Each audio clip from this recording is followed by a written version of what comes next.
Chapter 27. The Siege of Kemp's House. Kemp read a strange missive, written in pencil on a greasy sheet of paper.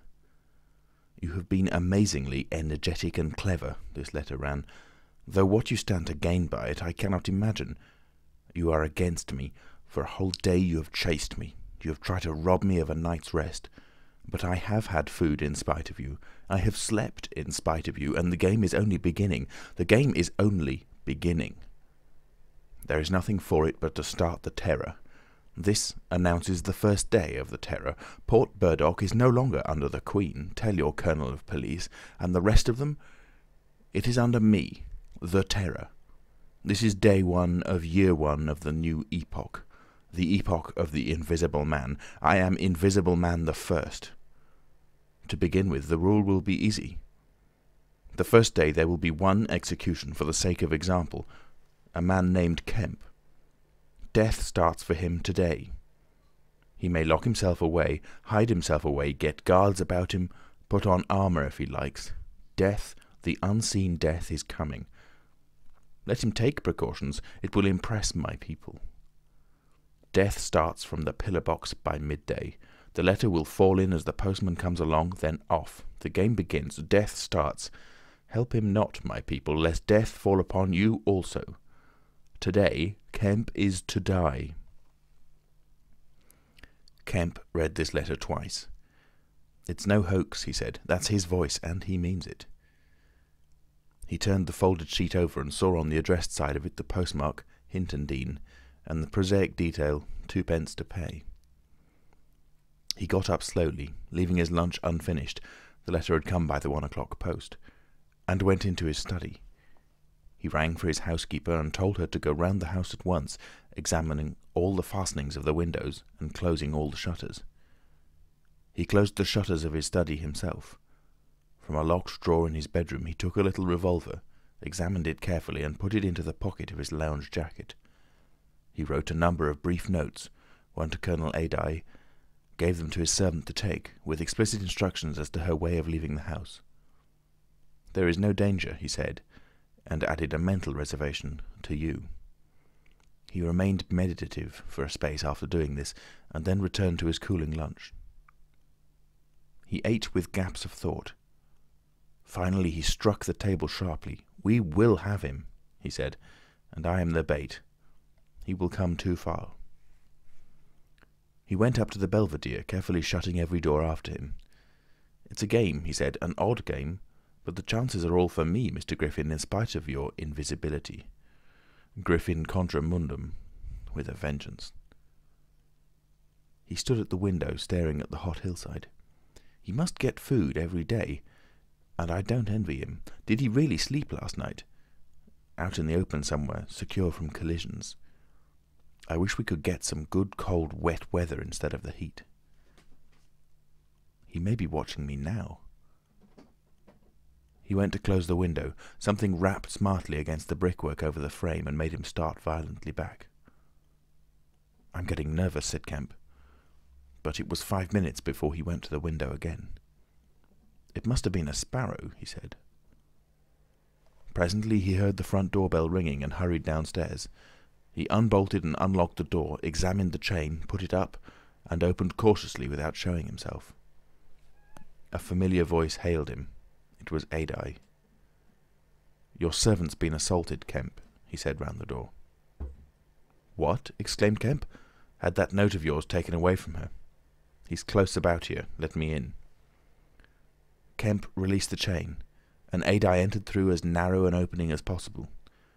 He stood in the hall, looking with infinite relief at Kemp refastening the door. Note was snatched out of her hand, scared her horribly. "She's down at the station. Hysterics. He's close here. What was it about?" Kemp swore.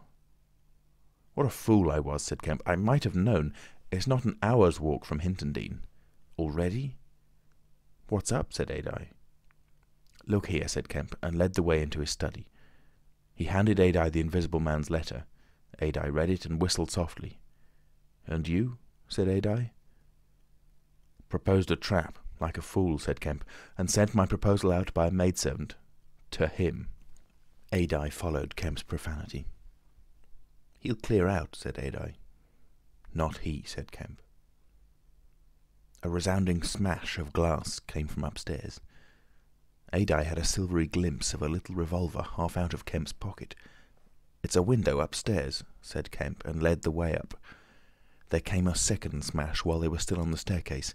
When they reached the study, they found 2 of the 3 windows smashed, half the room littered with splintered glass, and one big flint lying on the writing table. The 2 men stopped in the doorway, contemplating the wreckage. Kemp swore again, and as he did so, the 3rd window went with a snap like a pistol, hung starred for a moment, and collapsed in jagged, shivering triangles into the room. "What's this for?" said Adye. "It's a beginning," said Kemp. "There's no way of climbing up here." "Not for a cat," said Kemp. "No shutters?" "Not here. All the downstairs room." "Hullo?" Smash and then whack of boards hit hard came from downstairs. "Confound him," said Kemp. "That must be...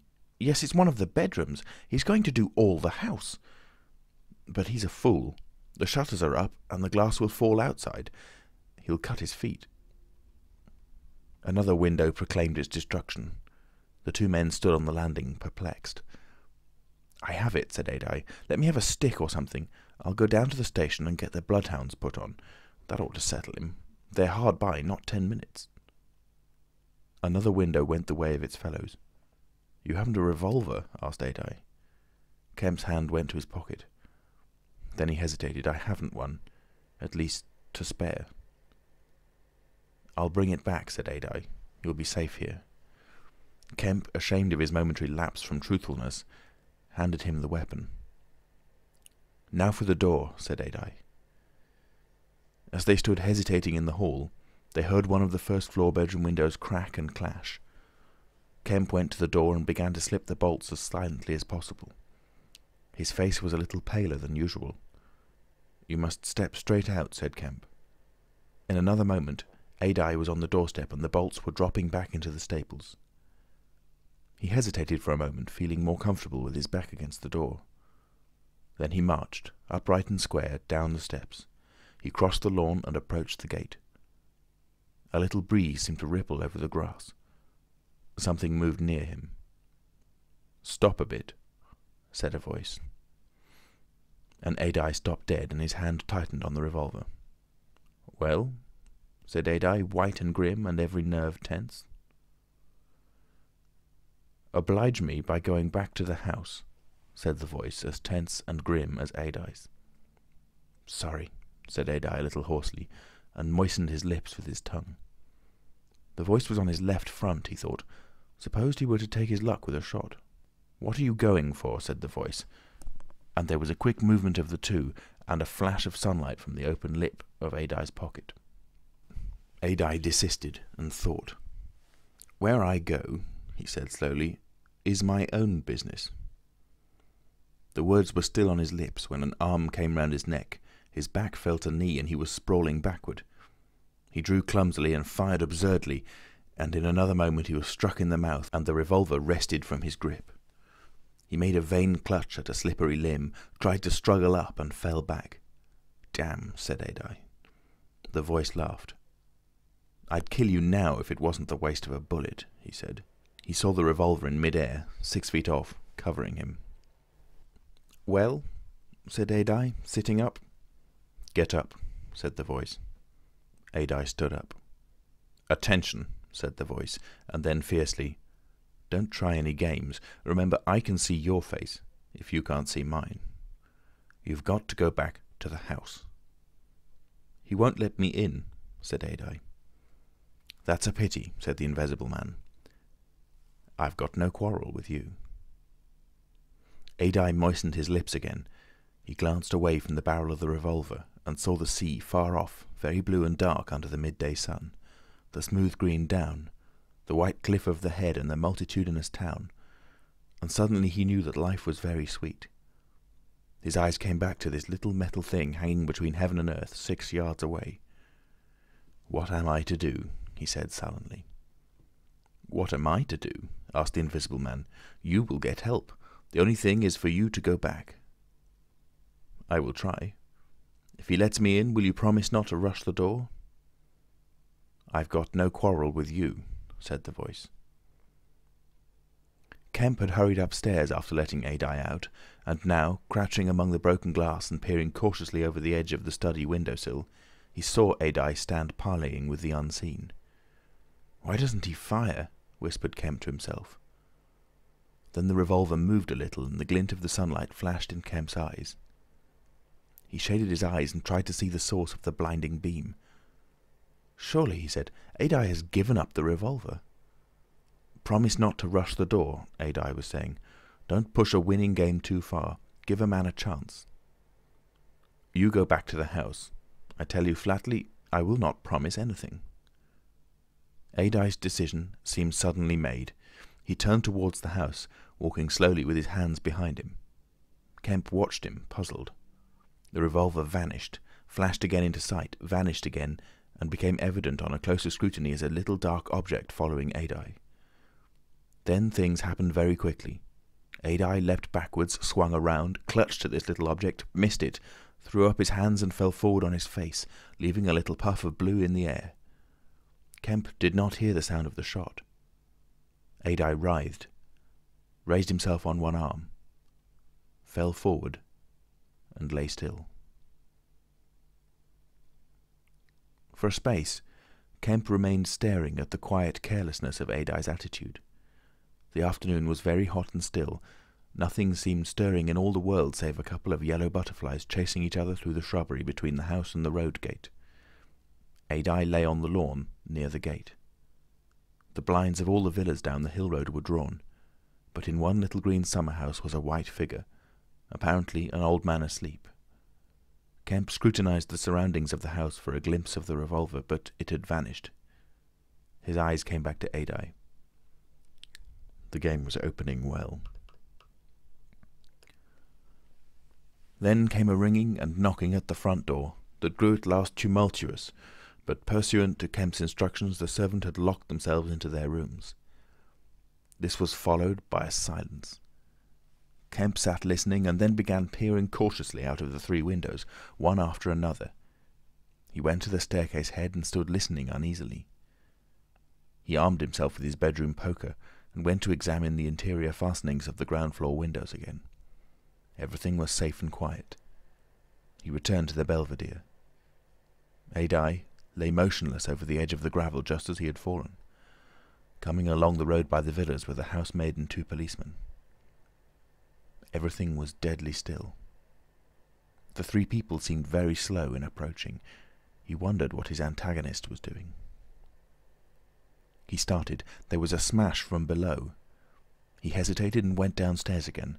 Suddenly the house resounded with heavy blows and the splintering of wood. He heard a smash and the destructive clang of the iron fastenings of the shutters. He turned the key and opened the kitchen door. As he did so, the shutters, split and splintering, came flying inward. He stood aghast. The window frame, save for one crossbar, was still intact, but only little teeth of glass remained in the frame. The shutters had been driven in with an axe, and now the axe was descending in sweeping blows upon the window frame and the iron bars defending it. Then suddenly it leapt aside and vanished. He saw the revolver lying on the path outside, and then the little weapon sprang into the air. He dodged back. The revolver cracked just too late, and a splinter from the edge of the closing door flashed over his head. He slammed and locked the door, and as he stood outside he heard Griffin shouting and laughing. Then the blows of the axe, with its splitting and smashing consequences, were resumed. Kemp stood in the passage trying to think.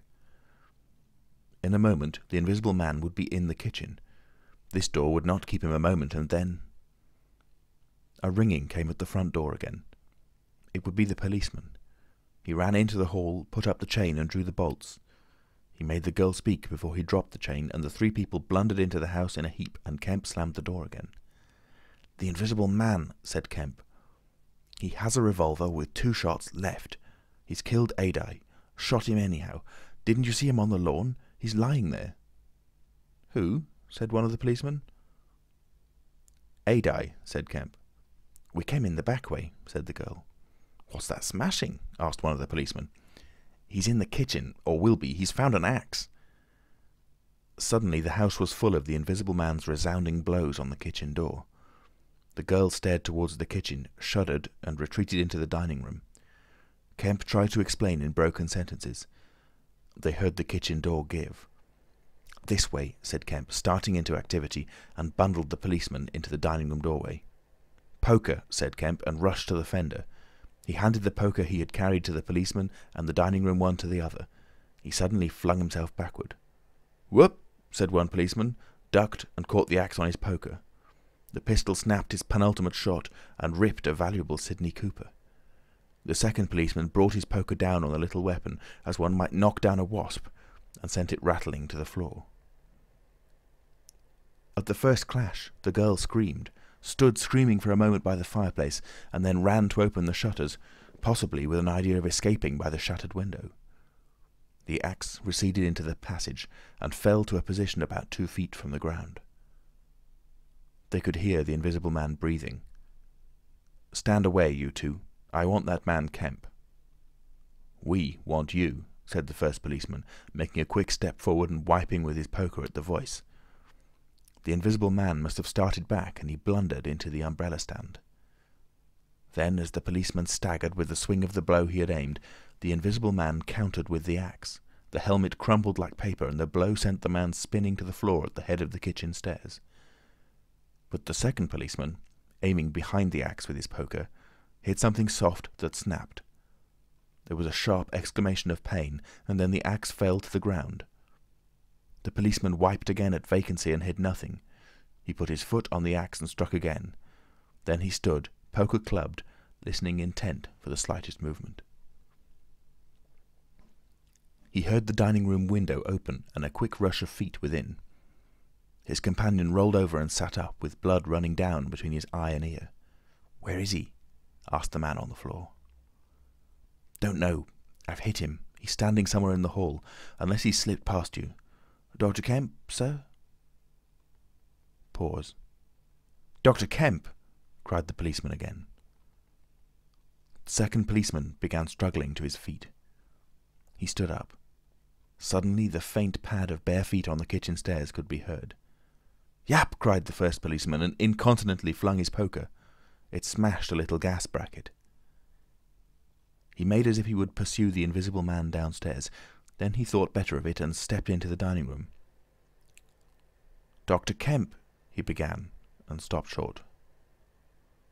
"Dr. Kemp's a hero," he said as his companion looked over his shoulder.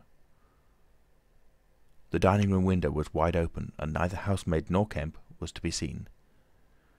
The second policeman's opinion of Kemp was terse and vivid.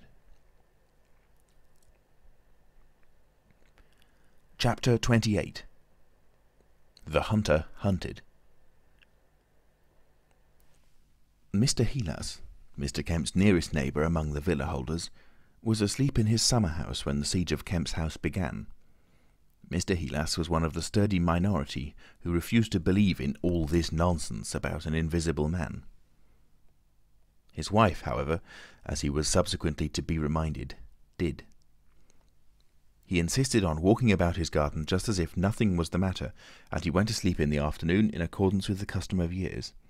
He slept through the smashing of the windows, and then woke up suddenly with a curious persuasion of something wrong. He looked across at Kemp's house, rubbed his eyes, and looked again. Then he put his feet to the ground and sat listening. He said he was damned, but still the strange thing was visible. The house looked as though it had been deserted for weeks after a violent riot. Every window was broken, and every window, save those of the Belvedere study, was blinded by the internal shutters. "I could have sworn it was all right." He looked at his watch. 20 minutes ago. He became aware of a measured concussion and the clash of glass far away in the distance. And then as he sat open-mouthed came a still more wonderful thing. The shutters of the drawing-room window were flung open violently, and the housemaid, in her outdoor hat and garments, appeared struggling in a frantic manner to throw up the sash. Suddenly a man appeared beside her, helping her. Dr. Kemp. In another moment the window was open, and the housemaid was struggling out. She pitched forward and vanished among the shrubs. Mr. Heelas stood up, exclaiming vaguely and vehemently at all these wonderful things. He saw Kemp stand on the sill, spring from the window, and reappear almost instantaneously, running along a path in the shrubbery and stooping as he ran, like a man who evades observation. He vanished behind a laburnum and appeared again clambering over a fence that abutted on the open down. In a second he had tumbled over and was running at tremendous pace down the slope towards Mr. Heelas. "Lord!" cried Mr. Heelas, struck with an idea. "It's that invisible man brute! It's right after all!" With Mr. Heelas, to think things like that was to act, and his cook watching him from the top window was amazed to see him come pelting towards the house at a good 9 miles an hour. There was a slamming of doors, a ringing of bells, and the voice of Mr. Heelas bellowing like a bull. "Shut the doors! Shut the windows! Shut everything! The invisible man is coming!"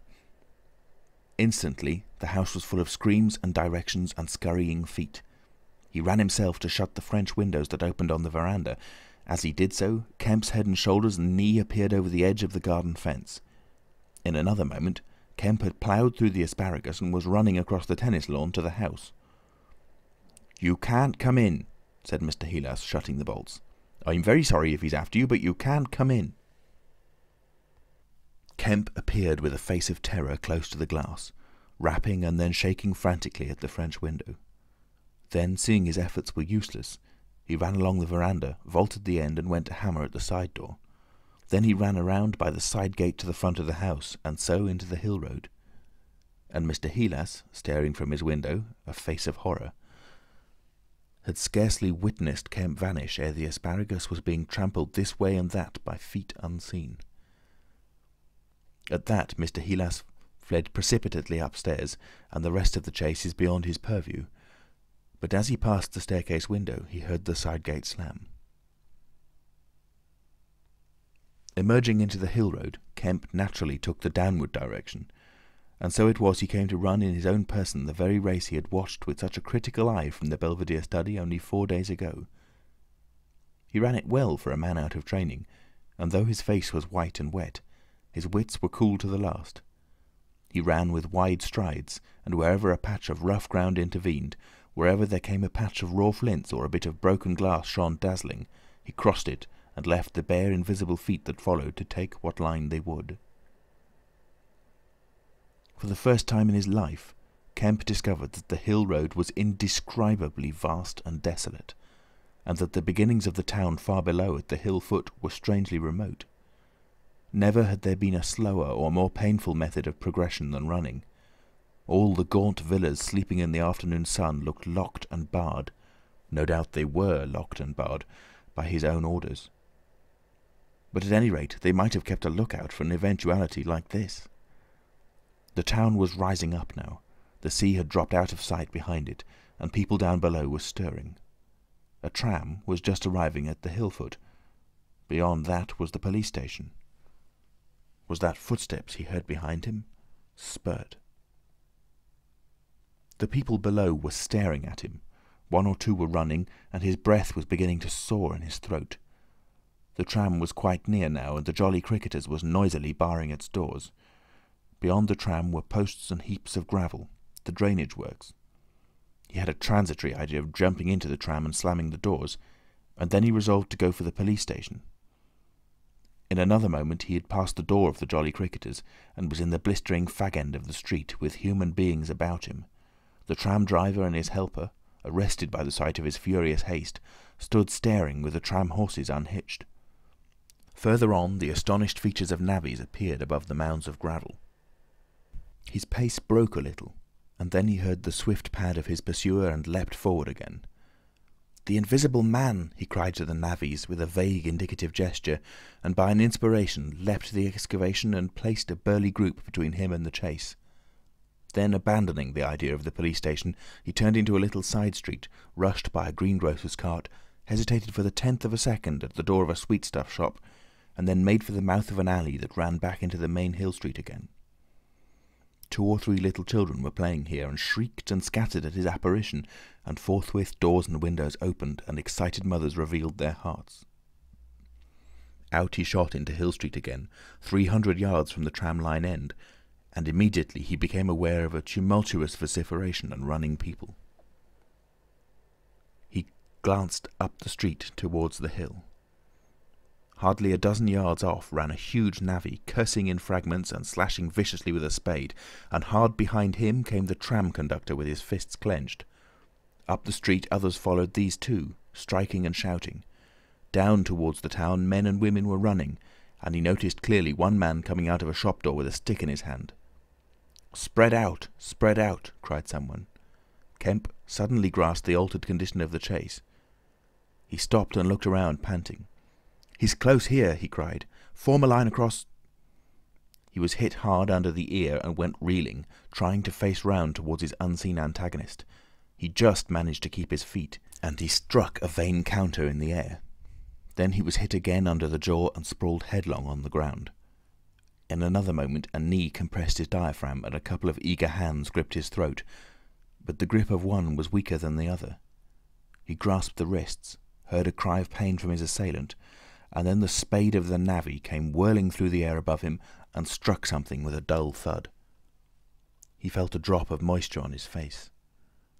The grip at his throat suddenly relaxed, and with a convulsive effort Kemp loosed himself, grasped a limp shoulder and rolled uppermost. He gripped the unseen elbows near the ground. "I've got him!" screamed Kemp. "Help! Help! Hold! He's down! Hold his feet!" In another second there was a simultaneous rush upon the struggle, and a stranger coming into the road suddenly might have thought an exceptionally savage game of rugby football was in progress. And there was no shouting after Kemp's cry, only a sound of blows and feet and heavy breathing. Then came a mighty effort, and the invisible man threw off a couple of his antagonists and rose to his knees. Kemp clung to him in front like a hound to a stag, and a dozen hands gripped, clutched and tore at the unseen. The tram conductor suddenly got the neck and shoulders and lugged him back. Down went the heap of struggling men again and rolled over. There was, I am afraid, some savage kicking. And then suddenly a wild scream of "Mercy! Mercy!" that died down swiftly to a sound like choking. "Get back, you fools!" cried the muffled voice of Kemp, and there was a vigorous shoving back of stalwart forms. "He's hurt, I tell you. Stand back." There was a brief struggle to clear a space, and then the circle of eager faces saw the doctor kneeling, as it seemed, 15 inches in the air, and holding invisible arms to the ground. Behind him a constable gripped invisible ankles. "Don't you leave go of een," cried the big navvy, holding a blood-stained spade. "He's shamming." "He's not shamming," said the doctor, cautiously raising his knee, "and I'll hold him." His face was bruised and already going red. He spoke thickly because of a bleeding lip. He released one hand and seemed to be feeling at the face. "The mouth's all wet," he said. And then, good God. He stood up abruptly and then knelt down on the ground by the side of the thing unseen. There was a pushing and shuffling, a sound of heavy feet as fresh people turned up to increase the pressure of the crowd. People were coming out of the houses now. The doors of the Jolly Cricketers stood suddenly wide open. Very little was said.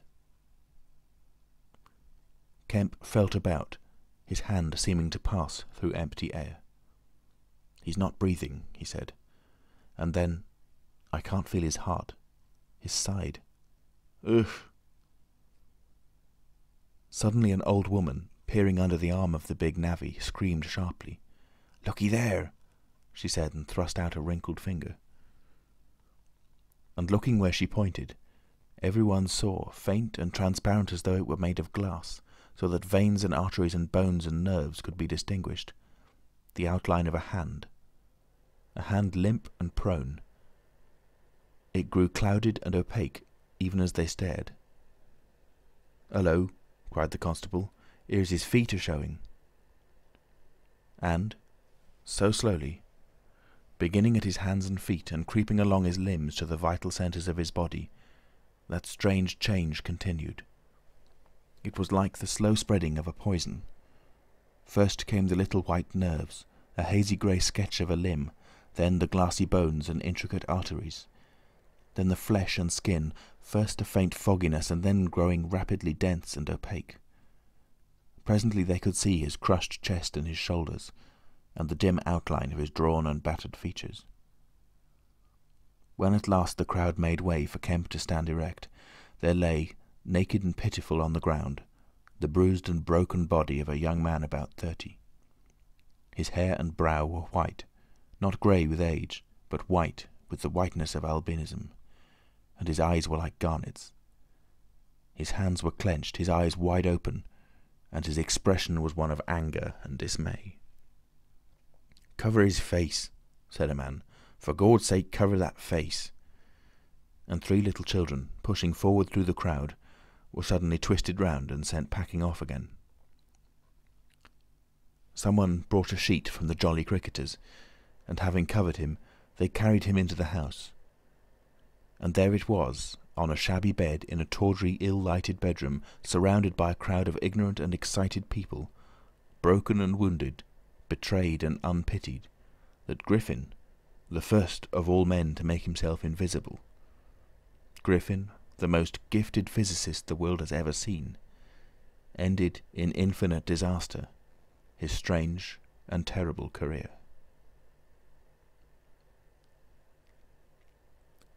The Epilogue. So ends the story of the strange and evil experiments of the Invisible Man.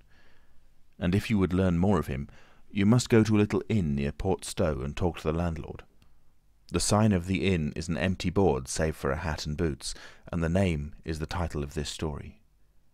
The landlord is a short and corpulent little man with a nose of cylindrical proportions, wiry hair, and a sporadic rosiness of visage. Drink generously, and he will tell you generously of all the things that happened to him after that time, and of how the lawyers tried to do him out of the treasure found upon him. "When they found they couldn't prove whose money was which, I'm blessed," he says. "If they didn't try to make me out a blooming treasure trove, do I look like a treasure trove? And then a gentleman gave me a guinea a night to tell the story at the Empire Music Hall, just to tell him all in my own words, barring one." And if you want to cut off the flow of his reminiscences abruptly, you can always do so by asking if there weren't 3 manuscript books in the story. He admits there were, and proceeds to explain, with asseverations that everybody thinks he has 'em, but bless you, he hasn't. The Invisible Man it was took 'em off to hide 'em when I cut and ran for Port Stowe. It's that Mr. Kemp put people on with the idea of my having 'em. And then he subsides into a pensive state, watches you furtively, bustles nervously with glasses, and presently leaves the bar. He is a bachelor man. His tastes were ever bachelor, and there are no women folk in the house. Outwardly he buttons, it is expected of him, but in his more vital privacies, in the matter of braces, for example, he still turns to string. He conducts his house without enterprise, but with eminent decorum. His movements are slow, and he is a great thinker, but he has a reputation for wisdom and for a respectable parsimony in the village, and his knowledge of the roads of the south of England would beat Cobbett. And on Sunday mornings, every Sunday morning, all the year round, while he is closed to the outer world, and every night after 10, he goes into his bar parlour, bearing a glass of gin faintly tinged with water, and having placed this down, he locks the door and examines the blinds, and even looks under the table.